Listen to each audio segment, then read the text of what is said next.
Ndabasuhuje mu izina ry'Umwami wacu Yesu Kristo, ni mwene so Muhigirwa Lodi. Narindi gusoma muri Matayo igice cya kabiri, umurongo wa kabiri. Ni umurongo wasomwe cyane, usomwa cyane uyu munsi kuri tariki ya 25 z'ukwa 12.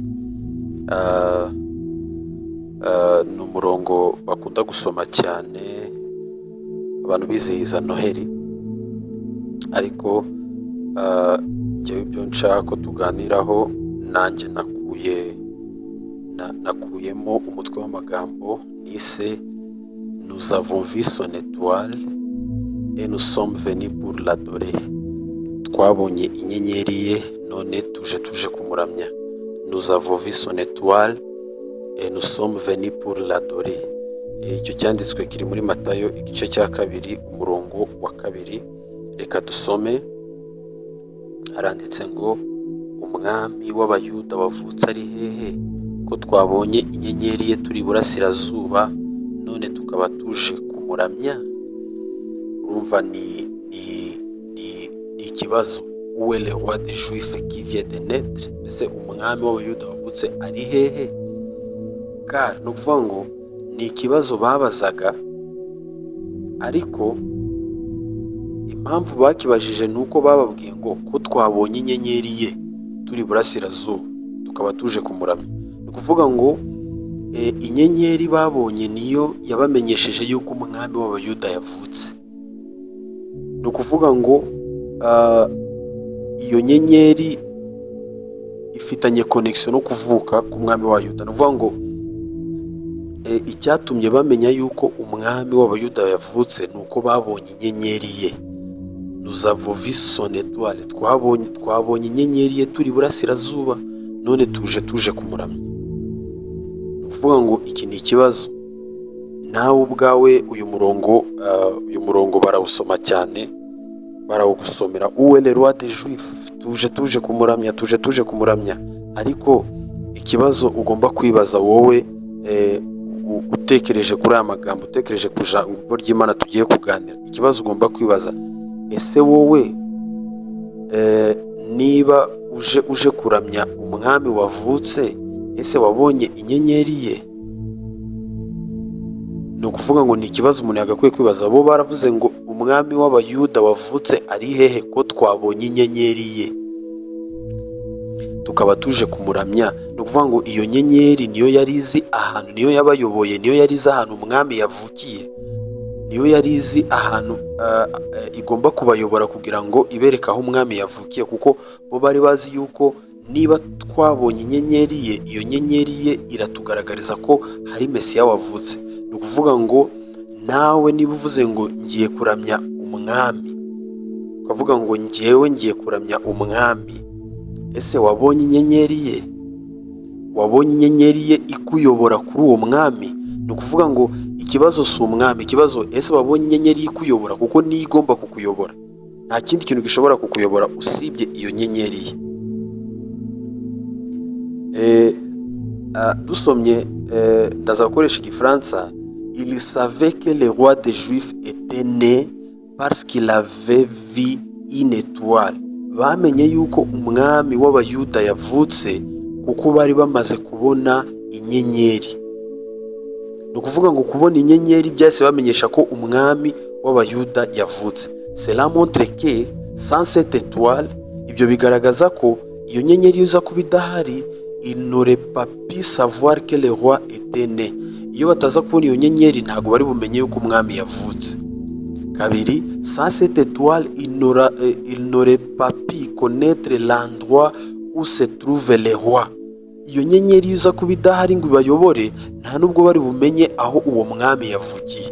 Gatatu, sans la direction donnée par cette étoile, iyo nyenyeri iyo itaza kubahereza inzira bakwiye gucamo, il n'aurait pas pu reconnaître le véritable roi qu'il fallait adorer. Ni ukuvuga ngo iyo nyenyeri iyo itaza kubahereza inzira bagomba gucamo, nta nubwo bari bumenye umwami w'ukuri bagomba kuramya.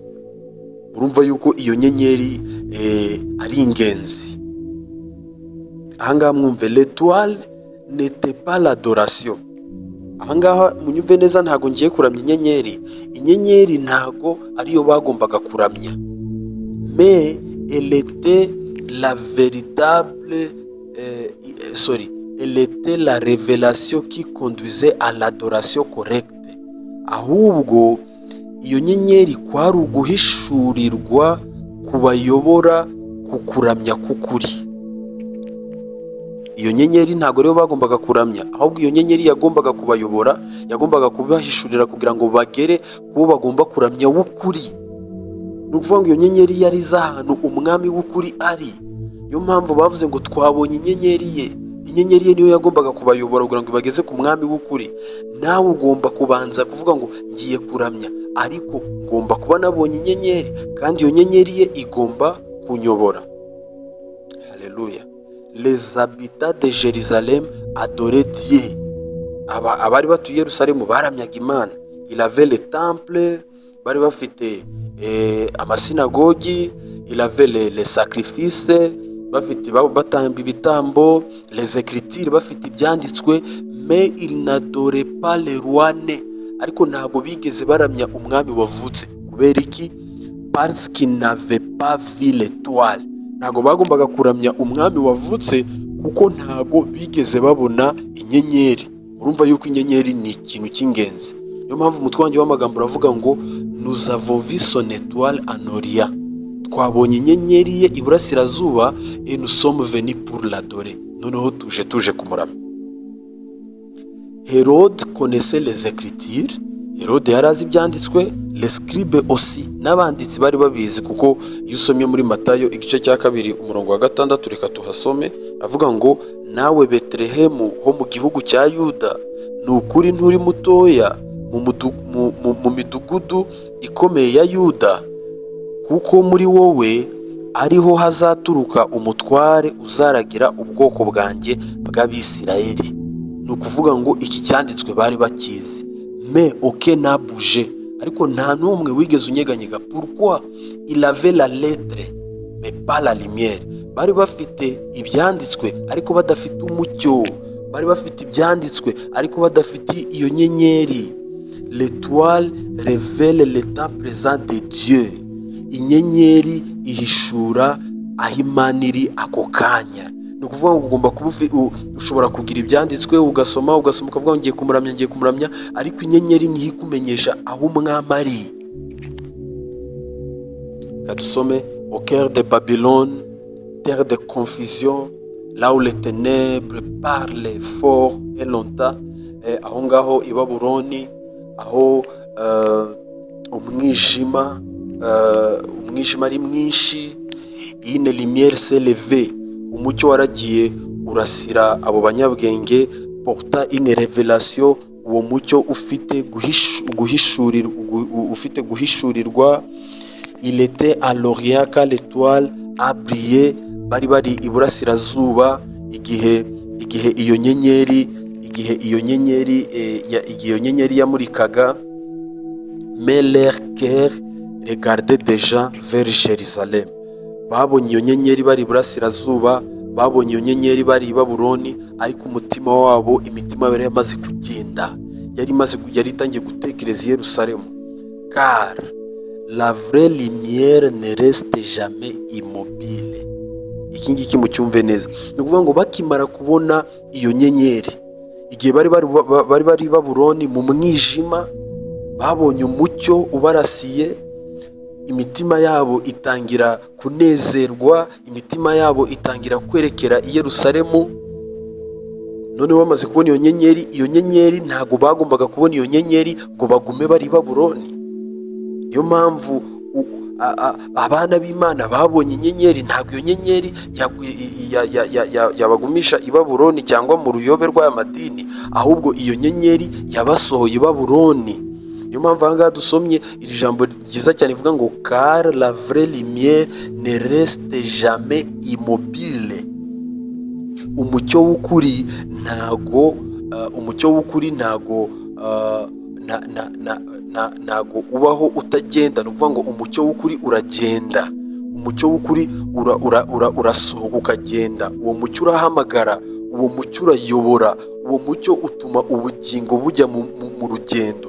Ni ukuvuga ngo bakimara kubona inyenyeri, iyo nyenyeri yahise ituma bagira exode, yahise ituma basohoka. Ni ukuvuga ngo nawe mu buyobe numara kubona inyenyeri, iyo nyenyeri ntabwo izakugumisha ahantu, ahubwo iyo nyenyeri izakuyobora hehe? Izakuyobora aho umwami yavukiye, izakuyobora aho Yesu ari, izakuyobora aho Kristo ari. Ni ukuvuga ngo ntukavuge ngo wabonye Kristo utarabonye iyo nyenyeri, ntukavuge ngo ugiye kuramya umwami utarabonye iyo nyenyeri, kuko iyo nyenyeri niyo igomba kukuyobora. Niyo mpamvu bashiki banjye bene data, tugomba kumenya agaciro k'iyo nyenyeri. Turaza kumenya iyo nyenyeri ngo niki. La vraie lumière ne reste jamais immobile. Et une nuit pendant qu'il était là aho étudier, ijoro rimwe igihe bari bari aho ngaho biga, kuko bari abanyabwenge biga ku by'inyenyeri. Il n'est pas étonnant que cela fut très alarmant. Noneho ibyo ngibyo hari ibyo babonye birabatangaza cyane. Qu'un visiteur leur soit apparu, bagiye kubona babona ikintu kidasanzwe kirabigaragarije.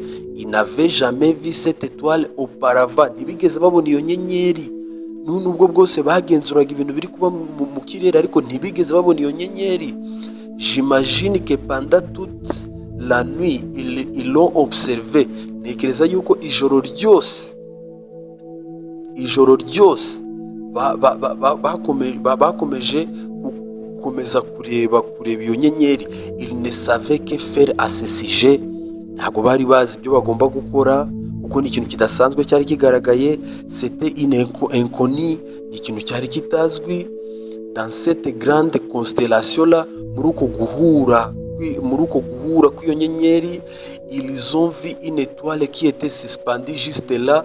Babona inyenyeri iri aho ngaho, imanitse aho, iri aho ngaho hejuru. C'était un inconnu, ni ikintu kitari kizwi. Un phénomène, ni ikintu kidasanzwe. Ils n'avaient jamais rien vu de pareil, ntibigeze babibona. Aussi il s'est mis rapidement à sonder les écritures pour savoir ce qu'il en était. Bamaze kubona ko ari ikintu kitazwi, batangira kwinjira mu byanditswe byabo, mu bitabo, ko bari abahanga, batangira kureba ko basoma. Barabishaka mu byanditswe byabo, barabibura. No kuvuga ngo igisubizo ntabwo cyari kiri mu nyandiko zabo. Nubwo bwose bari abahanga, ariko igisubizo ntabwo cyari kiri mu nyandiko zabo. Igisubizo cyari hehe? Alléluia. Mais ils sont retournés dans Daniel. Noneho barangije bajya mu bitabo bya Daniel, umuhanuzi Daniel. Et voici ce qu'ils ont trouvé. Noneho mwumva icyo babonye. Amagambo avuga ngo une pierre viendra, l'étoile de Jacob s'élèvera. Hari ibuye rizaza, inyenyeri ya Yakobo izagaragara. Ils ont su que quelque chose était en train de se passer. Bamaze kubisoma baravuga ngo hari ikintu kiri kuba. Iyi nyenyeri ntiyagaragarira ubusa. Ni ukuvuga ngo inyenyeri hatse ikintu. Alléluia.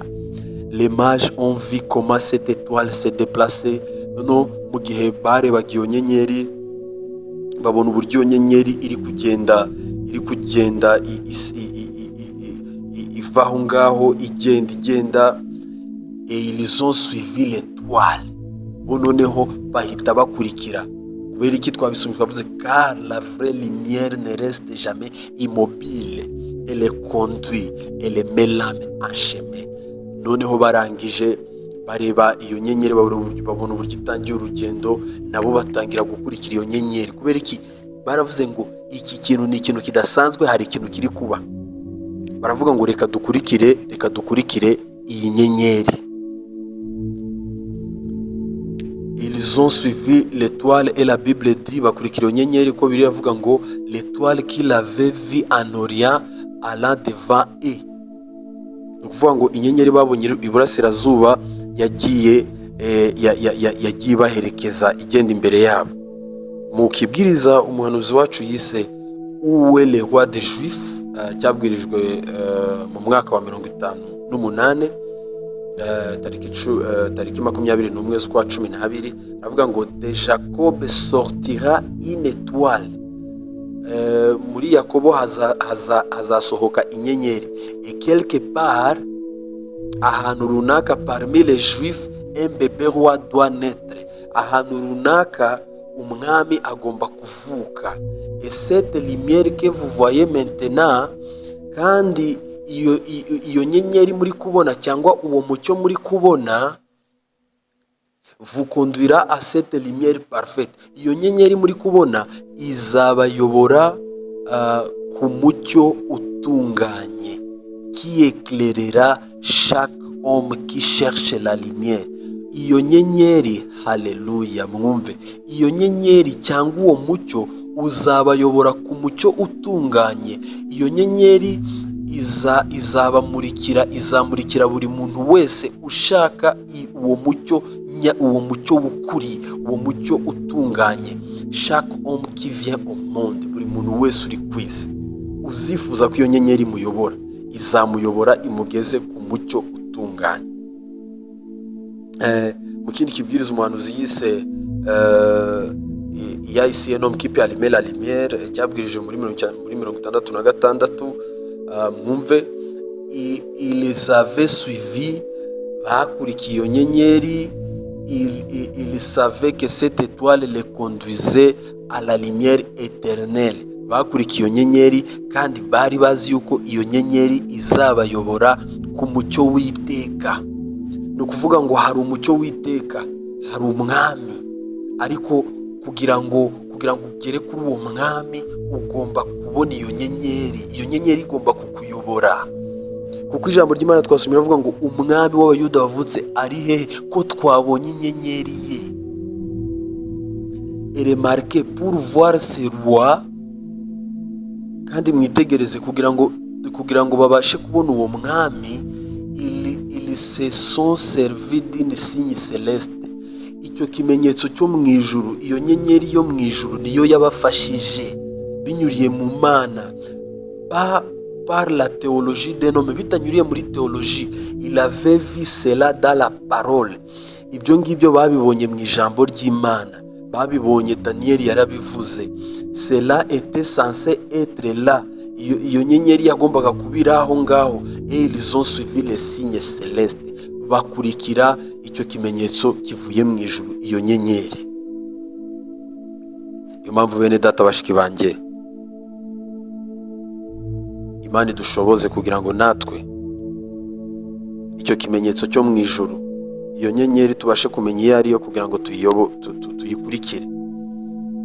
Naho kuvuga ngo tugiye kuramya umwami wavutse, iyo nyenyeri idahari, nta nubwo ushobora kumenya ko umwami wavutse iyo nyenyeri utayibonye, kuko iyo nyenyeri niyo ikubwira ko umwami w'abayuda yavutse.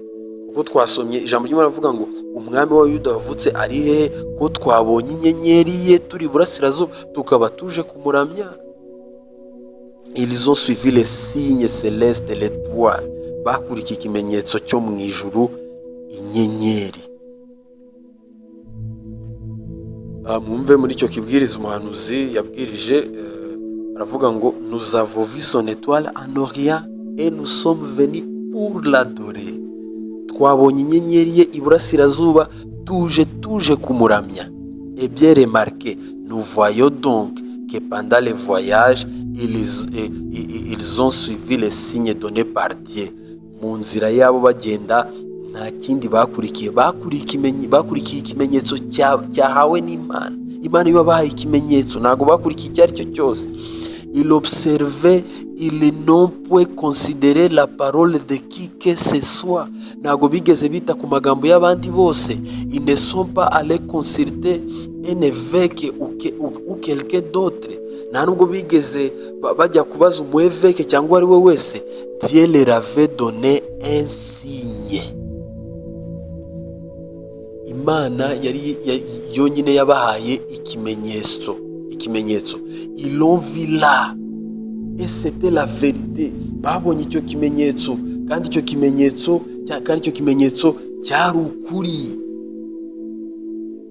Je peux les voir partir, dire au revoir noneho bamaze kubona iyo nyenyeri, bamubone ko iyo nyenyeri itangiye kugenda, noneho baragenda batangira gusezera, barabwira ngo tuzagaruka, tuzaza tubabwire, kuko tuzi ko icyo dukurikiye ari ukuri. Haleluya. Ils ont suivi cela, baragenda barakurikira, traversa les montagnes, no kuvuga ngo n'ibinyenyeri yarabazamuraga umusozi bazamukaga umusozi, n'ibinyenyeri yaraciye mu bibaya nabo baciye mu bibaya, n'ibinyenyeri yarabanyuje mu migezi nabo baciye mu migezi. Moi après moi, barakurikira. Niyo mpamvu hari umurongo nkunda uri muri Yesaya 42 umurongo wa 16, uburyo Imana iyobora. Iyo umuntu yemeye kuyoborwa n'Imana, uburyo Imana imuyobora. Yesaya igice cya 42 umurongo wa 16 turavuga ngo impumyi impumyi nzaziyobora inzira zitazi, zinyuze mu tuyira zitigeze kumenya. Umwijima nzawuhindura umucyo imbere yazo, n'ahagoramye nzahagorora. Haleluya. Niko Imana iyobora. Urabona uburyo Imana yabayoboye, n'ahagoramye, n'ahari umwijima yahashyize umucyo kugira ngo bagere hehe? Bagere kuri uwo mwami. Niyo mpamvu iyo nyenyeri niyo yabayoboye. Nubwo bwose urugendo yabanyuje mu misozi niyo yari inzira. Noneho iyo usomye no mu migani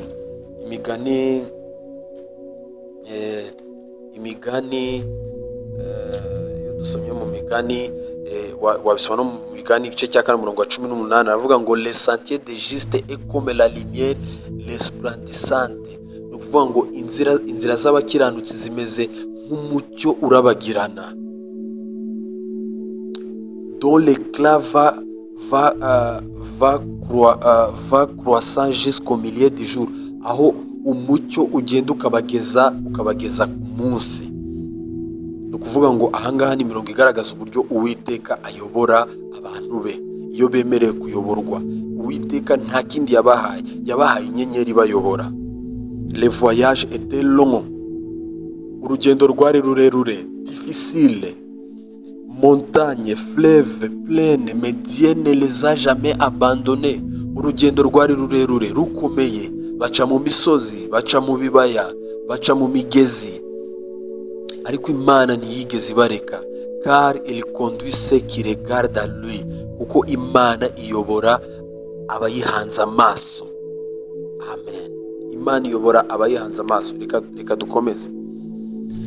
Et regardez, Bethléem était parfaitement sur la même ligne que j'étais.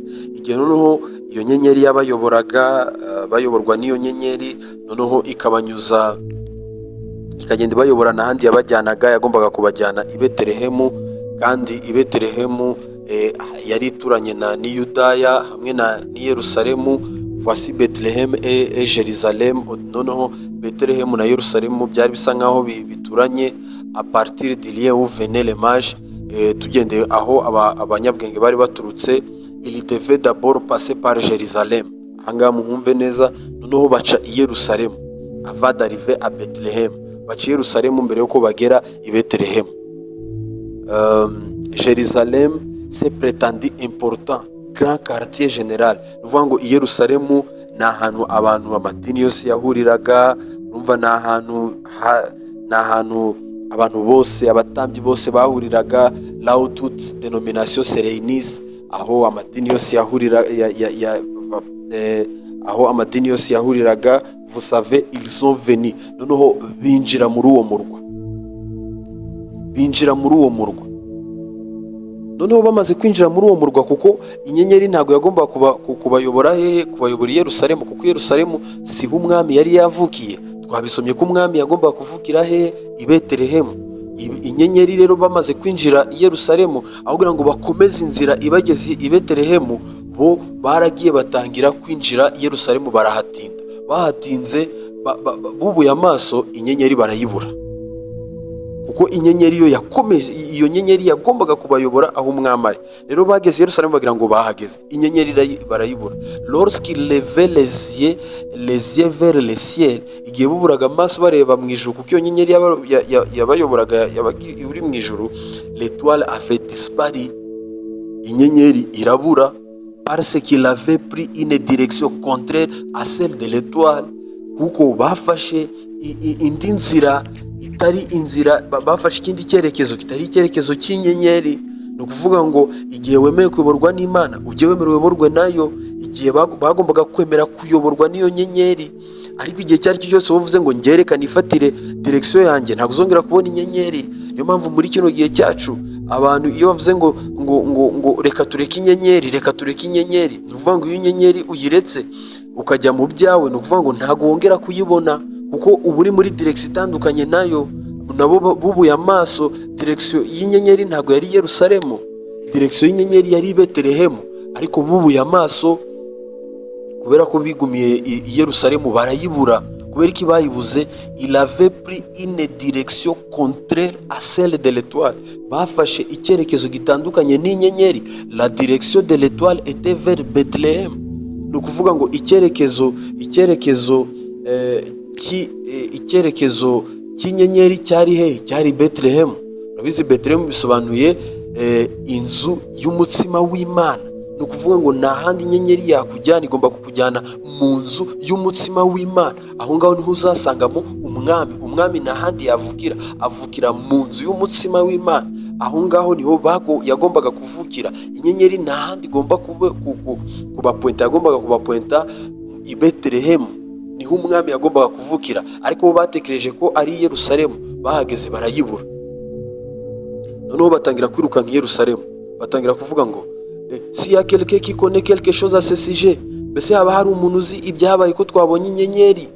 Il y a des docteurs de théorie, niba hari abadokiteri batubwira, hari ese hari twabonye umucyo, twabonye inyenyeri, ko mwebwe muri abatambyi, ese mwatubwira ibyo nyenyeri? Ils sillonnent les rues en criant, baragenda birukanka batakaza umwanya w'ab'i Yerusalemu, basakuza bavuga ngo wa murongo twasomye, où est-il? Umwami w'Abayuda ari hehe? Où est le roi des Juifs? Umwami ari hehe? Umwami wavutse ari hehe? Car nous avons vu son étoile lorsque nous étions en Orient. Uko twabonye inyenyeri ye igihe twari turi iburasirazuba. Et nous sommes venus l'adorer, tuje kumuramya, twabonye inyenyeri. Ubwo butumwa bwatesheje umutwe abari bari i Yerusalemu, kuko bo ni ukuvuga ngo hari umwami wari wavutse mu buryo buciye bugufi, kandi uwo mwami ntabwo yagombaga kuvukira i Yerusalemu, ntabwo yagombaga kuvukira mu madini, yagombaga kuvukira i Betelehemu. Rero uwo mwami n'ahandi bagombaga kubona ni Betelehemu, ariko ibyo ngibyo byatesheje umutwe i Yerusalemu, kuko bari bafite undi mwami. Ariko abangaba nabo hari undi mwami muzima, hari undi mwami Kristo wari wavutse.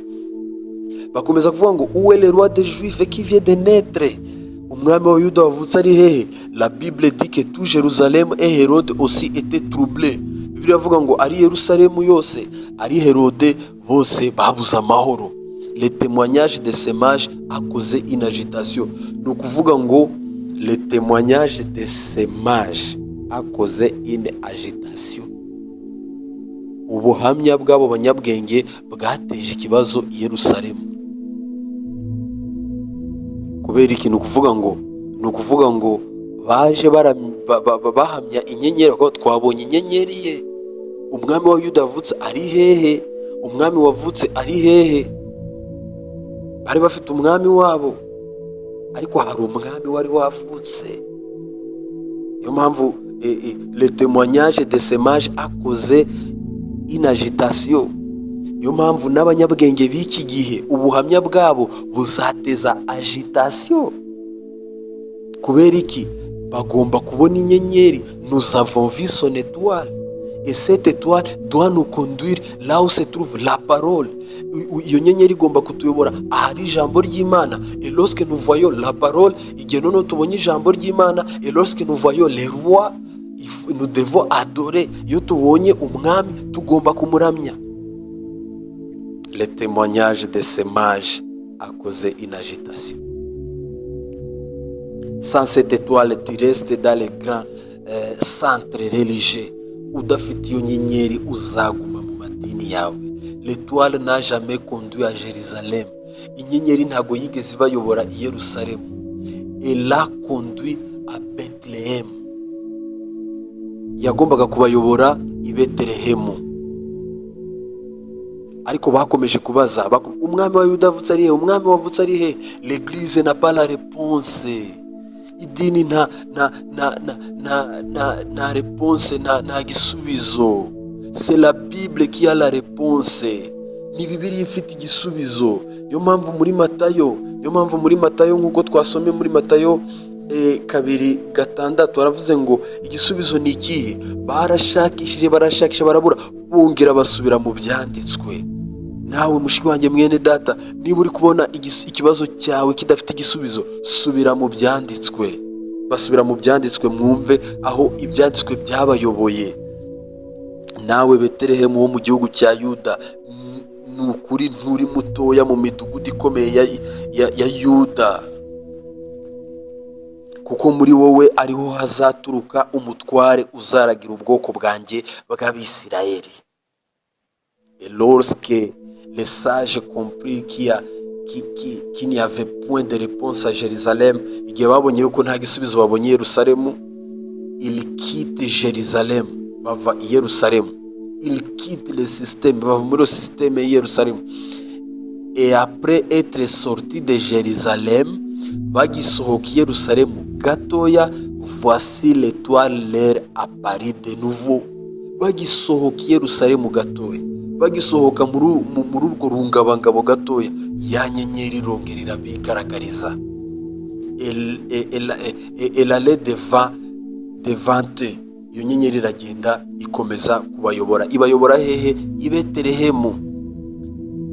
Uve mu kibwiriza umuhanuzi yise l'influence, icyo muri 63 paragraphe y'ijana 53 aravuga ngo aussi sûr que ces mages savaient, muvanga, aussi sûr que ces mages savaient qu'ils ont regardé depuis Babylone et qu'ils ont vu ces 3 étoiles alignées. Bamaze igihe bari Babuloni, babonye uburyo izo nyenyeri uko ari 3 zishyize hamwe, que c'était le Messie, que c'était le signe que le Messie était déjà sur terre.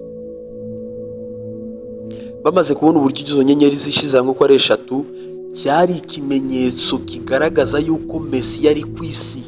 Ni ukuvuga ngo natwe nitubona inyenyeri bizaba ari ikimenyetso cy'uko Mesiya ari ku isi. C'est pour ça qu'il criait. Bakimara kubona inyenyeri zihuje, bakimara kubona inyenyeri bahise bamenya ko Mesiya yavukiye ku isi. Niyo mpamvu basakuzaga bavuga ngo où est le roi des Juifs qui vient de naître? Umwami w'Abayuda avutse ari hehe? Bitewe n'iki? Babonye inyenyeri. Et l'église n'avait pas la réponse. Ils ne l'ont pas aujourd'hui. C'est la Bible qui a la réponse.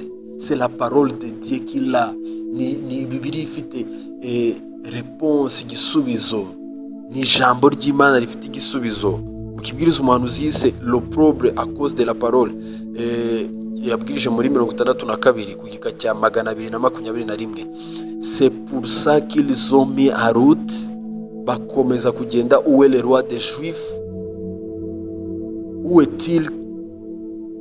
Ari hehe? Lorsque ces étoiles se réunissent, igihe izo nyenyeri zihuje, quand leur corps céleste se fonde à un grand corps céleste, igihe bagiye kubona zirihuje ba inyenyeri imwe, quand ces trois-là se réunissent, izo nyenyeri zihuje, le Messie doit être sur terre. Mesiya agomba kuba ku isi. Car lorsque ces étoiles se réunissent, le Messie doit être sur la terre. Igihe inyenyeri zihuye, Mesiya agomba kuba ku isi. Ni ukuvuga ngo ikintu cyatumye bavuga ngo Mesiya, umwami wavutse ari hehe, ni uko babonye inyenyeri. Ces étoiles qui formaient leur constellation là-bas, izo nyenyeri zihuje zikaba inyenyeri imwe none igatangira kubayobora. Cet ange qui vient et dit, mwumva hanga, ces étoiles qui formaient leur constellation là-bas, izo nyenyeri zihuje, izo nyenyeri zongeye kwihuza. Cet ange qui vient et dit, noneho uwo mumarayika araza arambwira, comme Jean fut envoyé pour terminer l'Ancien Testament et introduire Christ, nk'uko Yohana umubatiza yaje aje gusoza isezerano rya kera, yamara akereka Kristo abantu. Ni ukuvuga ngo ni marayika waje abwira umuhanuzi, ni marayika waje abwira umuhanuzi wacu, ton message va régler les points en suspense. Ni ukuvuga ngo ubutumwa bwawe buzakuraho urujijo rwose et introduire le Messie, nk'uko Yohana umubatiza yaje aje gusoza isezerano rya kera, noneho akintroducinga Kristo. Ubutumwa bwawe nabwo buzaza buhishure byose, nabwo bwintroducinge Kristo juste avant sa venue, mbere yo kuza kwe. Le message de frère Branham va introduire le Messie. turaza kubireba niho nshaka kugira ngo ninjirire. None ushobora kuvuga ngo none se mwene data, kubera ko wagiye uvuga ku nyenyeri, iyo nyenyeri ni iyo nyenyeri isobanuye iki? Iyo nyenyeri ni iyihe igomba kutuyobora? Ni gute umuntu yayibona? Mbese iyo nyenyeri ni iyihe? Kugira ngo nk'abana b'Imana twakwiye kuvuga ngo natwe twabonye inyenyeri ye tugiye kumuramya, kuko iyo nyenyeri ni igomba kutuyobora aho umwami yavukiye. Nta handi ushobora kuvuga ngo alors wowe wavuze ku nyenyeri qui doit nous conduire, iyo nyenyeri igomba kutuyobora, iyo nyenyeri ni iyi. Nta handi biri mu ijambo ry'Imana. Reka dusome mu Byahishuwe igice cya mbere umurongo wa 20. Ibyahishuwe igice cya mbere umurongo wa 20, kugira ngo noneho tumenye iyo nyenyeri ni iyihe, natwe iyo nyenyeri tuyizere, kugira ngo iyo nyenyeri ibashe kutuyobora aho umwami yavukiye. Mwumve Ibyahishuwe igice cya mbere umurongo wa 20, mwumve inyenyeri.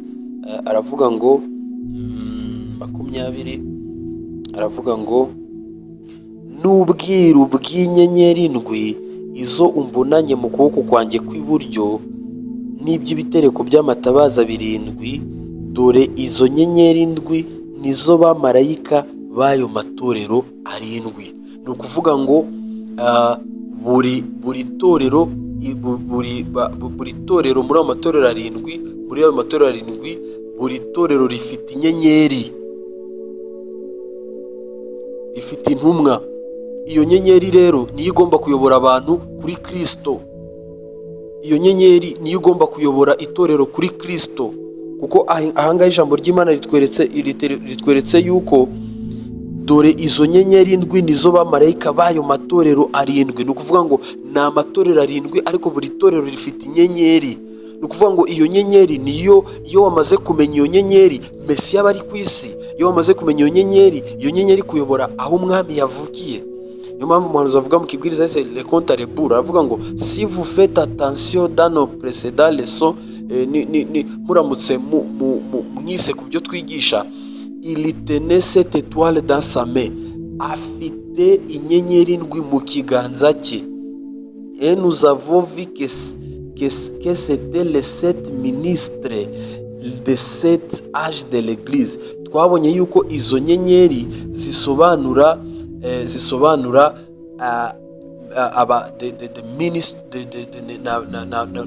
n'abakozi b'ibihe 7 by'itorero. Ni ukuvuga ngo ibyo bihe 7 by'itorero, buri gisekuru gifite inyenyeri. Ni ukuvuga ngo nous croyons que le messager est l'étoile de l'église, kandi twizeye yuko intumwa ari inyenyeri y'itorero.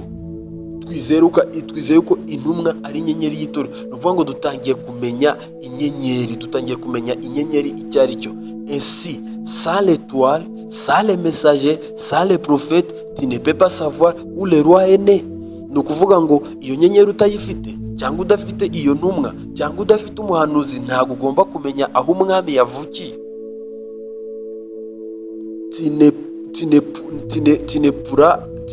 Tinepure adore, nta nubwo ushobora no kumenya uburyo uramya. Petetre tipure adore, petetre wenda ushobora kuramya, mais ce serait un roi imaginaire. Wenda ushobora kuvuga ngo ngiye kuramya ariko yaba ari umwami witekerereje, kuko ntago wamenya.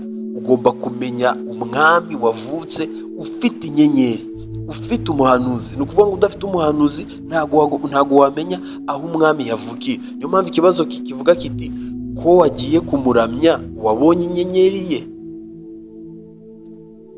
Kuri kuvuga ngo umwami yavutse wabonye inyenyeri ye, kuko abo ngabo baravuze ngo umwami wavutse ari hehe ko twabonye inyenyeri ye. Car c'est le messager qui connaît là où se trouve le vrai roi. Ni intumwa, ni umuhanuzi, niwe ubuzi ahantu umwami yavukiye.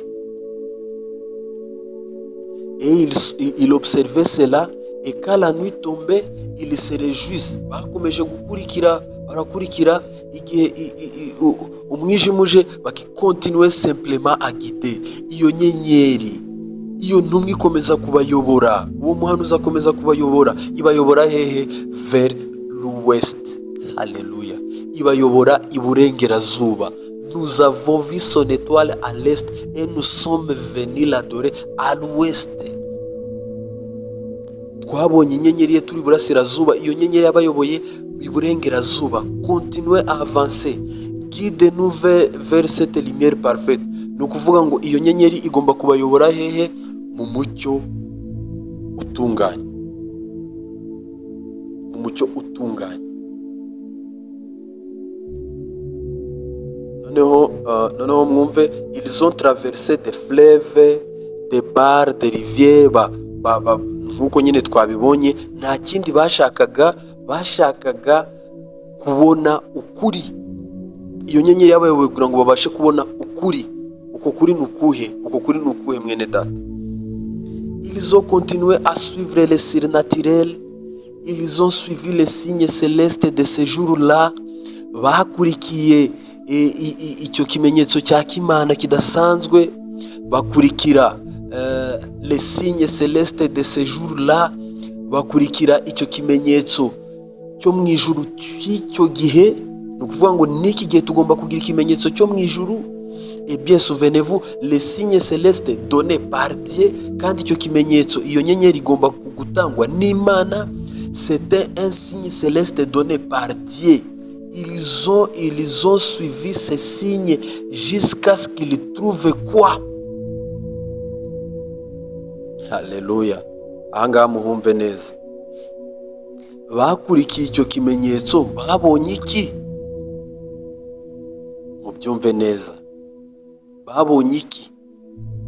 Ils ont suivi ces signes. Ahangaha niho ngiye gusoreza. Ils ont suivi ces signes jusqu'à ce qu'ils trouvent la parole faite chair.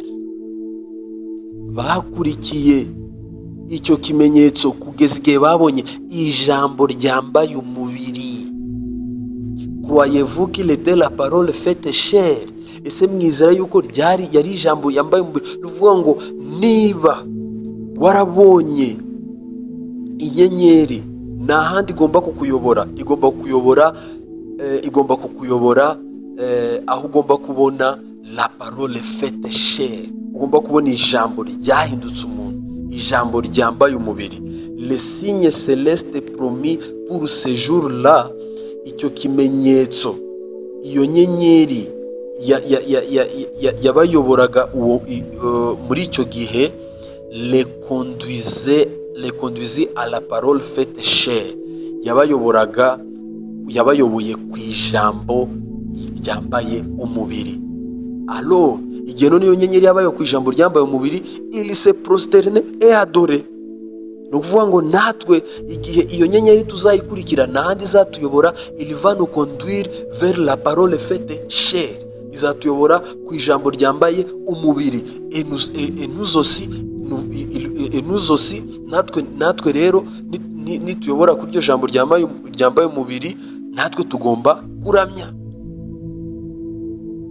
Turaza kubibona Matayo 2:11. Mwumve muri Matayo 2:11 bamaze kuhagera. Matayo 2:11, ibyo tuba tuvuga byose biba biri mu ijambo ry'Imana. Matayo 2:11, mwumve. Après avoir arrivé là-bas, ils ont suivi ces signes jusqu'à ce qu'ils trouvent la parole faite chair. None bamaze kubona iryo jambo ryambaye umubiri, byagenze biti? Bakoze iki? Kuko baravuze ngo twabonye inyenyeri ye turi burasirazuba, none tuje gukora iki? Tuje kumuramya. Nta kindi, ni ukuvuga ngo nibagera ku mwami agomba kuramywa. Noneho iyo nyenyeri yabayoboye hehe? Yabayoboye ku ijambo ryambaye umubiri. Barangije baramuramya, bazana n'amaturo. Matayo igice cya 2 umurongo wa 11, igice cya 2 umurongo wa 11, aravuga ngo babonye iyo nyenyeri, bageze mu nzu basangamo umwana hamwe na nyina Mariya, barapfukama baramuramya, maze bahambura imitwaro yabo bamutura amaturo y'izahabu n'icyome n'ishangi. Ni ukuvuga ngo bahise bamuramya, baramije iki? La parole faite chair, le roi né, la naissance de la parole. Alléluia. Et l'étoile que nous suivons, inyenyeri dukurikira, les prophètes, umuhanuzi dukurikira, nous conduit vers la parole faite chair, nous conduit vers la naissance de la parole. Tuyobora ku ijambo ryambaye umubiri, la parole manifestée. N'ahandi yatuyobora, iri tuyobora ku ijambo ryambaye umubiri, ijambo rigaragaye. Ukibwiriza umuhanuzi c'est le lever du soleil, aravuga ngo c'est cette révélation divine de la parole faite chair, ni kuguhishurirwa kwa Kimana kw'ijambo ryambaye umubiri. Si elle était chère à cette époque là, niba iryo jambo ryari ryambaye umubiri icyo gihe